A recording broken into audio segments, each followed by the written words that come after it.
What's up, everybody?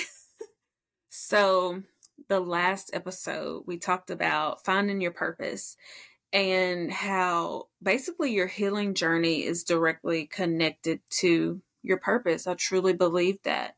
So, today I got up, and if you're watching the video version, you can see I'm dressed for church. If you're not, y'all missing out on some swag, but that's all right. That's okay. Y'all missing a drip. But man, when I tell you today's lesson was so needed, the title of the lesson, I Have Enough.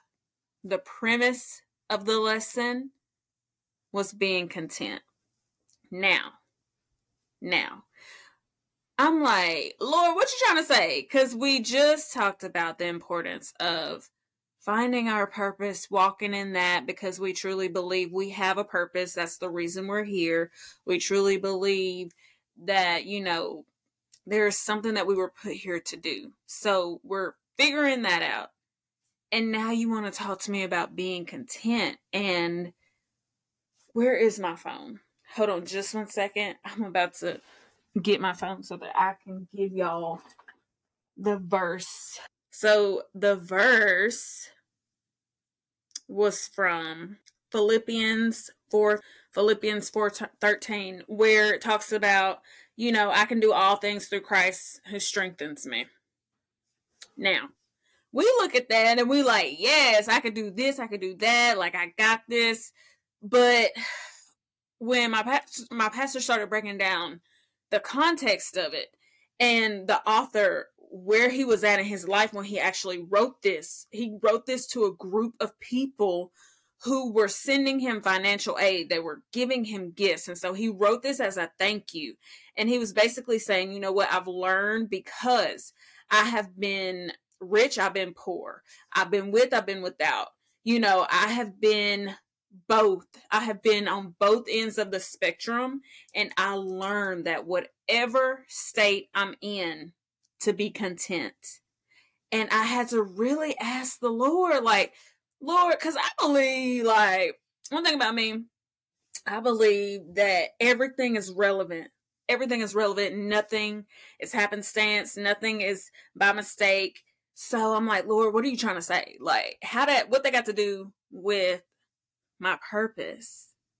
And I think because when I seen a lot of the comments on TikTok, people were like, yeah, I'm there now. They were really agreeing that sometimes when you can't find your purpose, it can be a little depressing. And they were like, even people were saying, I just turned 50 and I just started walking into my purpose. I think a lot of times when we become content in the fact that, and trusting God, because I'm not going to sit here and act like I haven't had to lean on him through my entire healing journey. There have been times when I have been so broken and so low at the pit, and I have told y'all that there's no way that God, it had to be God, basically. There's no way I could have got myself out of that. There's no way I can look at the things I've been through in my healing journey from year 2017 until now and not see God's hand in it. There's no way. So knowing that all of that is what it took to get me here to my purpose, and your brain can go 90 to nothing. What I want you to realize is that once you figure that out, now it's time to be content. Now it's time to just let the Lord lead you into what it is he's called you for. Right? It's way easier said than done.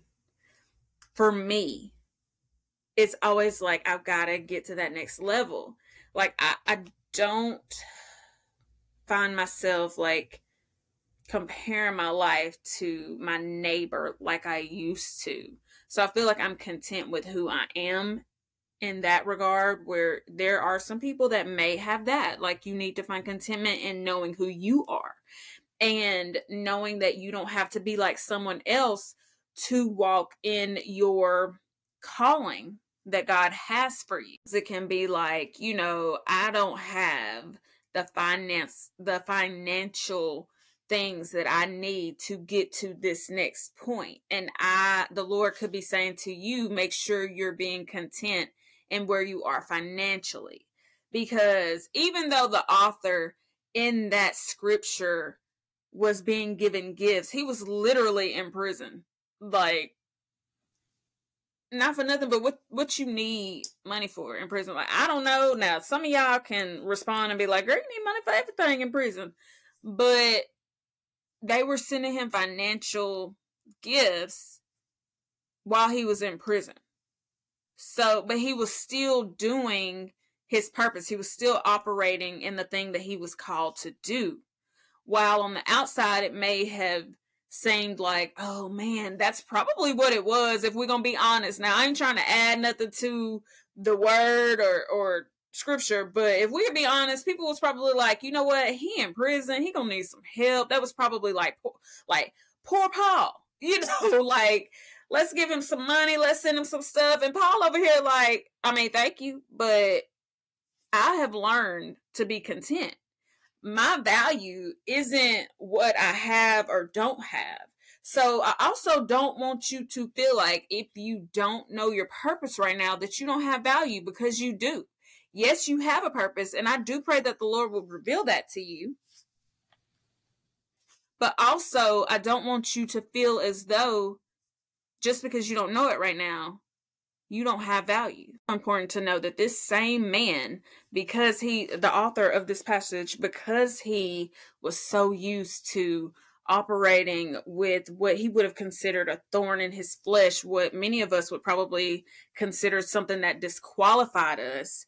And he knew, hey, I've got this thorn in my flesh. I've got this thing that I feel like might disqualify me, but it ain't going nowhere. So let me continue to do what I know I've been called to do. So I don't want you to think that anything you got going on is going to disqualify you from your purpose. It's not. Okay, that's another point. It's not going to disqualify you. And let me tell you something. I do realize that another thing that kept me from seeing my purpose and realizing what my purpose was grief. And I'm going to talk about grief a lot, probably in the next 2 episodes. You're going to see that. Grief will blind you. Grief takes so much from you. It's still so much from you. And a lot of times it'll steal your perspective. It'll steal your perspective. And so I want you to take a deep look at yourself and ask yourself, okay, am I not realizing my purpose because I just don't know what I'm good at? I haven't heard anybody tell me what I'm good at. I'm not going to act like, you know, you haven't been affirmed, because there are some people out here that, like, you just don't have nobody that has told you, you know, you do this really well. I've noticed that when you write, you have an eloquence about your speech. It's something about the way you talk that really moves people and really encourages people. You know, it's something about the way you draw that really makes me feel like you could do this on another level. And then you can take those and merge it with, you know, what you've been through. You know, if you feel like you've been through something that as a child where you never had anyone make, and you have a gift of writing or a gift of painting, you know, you could probably find purpose in, and also could probably heal your inner child if you did something with kids and combining like painting or writing or drawing or whatever. That's just an example, you know, whatever. Take it to the Lord. Examine your own life. But also, I want you to ask yourself, am I just not seeing my purpose, or is my purpose not being revealed to me because I'm being blinded by grieving? Am I grieving something right now? Am I grieving a person right now? And what I really love, because me and my best friend talked about this, and she's going to be on the podcast. I'm so excited because there's just a level of vulnerability that I have with my best friend, April, that I don't think a lot of friendships have. Or maybe they do, and I don't know. But we could just be so honest with each other and like, you don't always grieve a person that passes away, right? You can grieve a situation. You can grieve an expectation. You can grieve a job. You can grieve, people that you've separated from. They say divorce is kind of like a death, so you can grieve that. Like, there's so many things. So I want you to ask yourself, have I been caught in a cycle of grief that now it's affecting my perspective and I can't see myself properly, or I can't see what it is I do well, or I can't see, I'm not, it's not being made known to me. It's not plain to me. And I'm telling you, once I got that grief dealt with, and I'm not saying that I'm not still grieving, like I'm still grieving the loss of my father from 2021. I'm still grieving. But once I recognized that I was actually grieving, I feel like I was then able to kind of see how God wanted to move in my life. So I wanted to come and share that really quick with you guys. And I'm so excited for the next couple of episodes. I'm going to have some friends join me. And that's always a good time because I love to talk. I love to talk to my friends. They are so amazing. They're amazing people. And they've all gone through their own personal processes and still going through their processes, and just for them to agree to help me help y'all and just be vulnerable is amazing in my opinion, because everybody ain't gonna do that. So y'all already know I love you. I'm gonna see you in the next episode.